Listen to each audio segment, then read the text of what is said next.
Guys ബർത്ത്ഡേക്ക് എല്ലാവരും വിശ്വസ് തന്ന എല്ലാവർക്കും നന്ദി രേഖപ്പെടുത്തുന്നു. പിന്നെ അത് മാത്രമല്ല ഇന്നൊരു ചെറിയ സർപ്രൈസ് ഉണ്ട്. നമ്മുടെ അനിയന്മാര് ചങ്കുകൾ ഇന്നൊരു സർപ്രൈസ് ആയിട്ട് വന്നിരിക്കുന്നുണ്ട്. അപ്പൊ അച്ഛനാണെങ്കിൽ മിഠായി ഒക്കെ മേടിച്ച് വെച്ചിട്ടുണ്ട്. സെറ്റാണ്. അപ്പൊ നമുക്കിത് മുറിച്ചാലോ അമ്മനെ?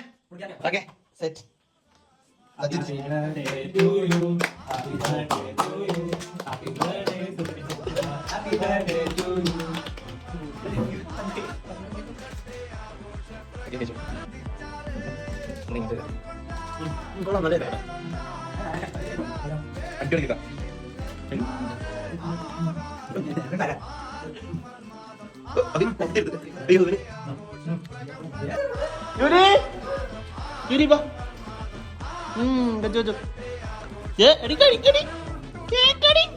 അപ്പൊ കേക്ക് അടിപൊളിയാണ് കേട്ടാ.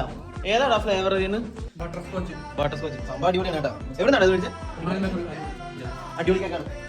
എല്ലാവർക്കും താങ്ക്സ്.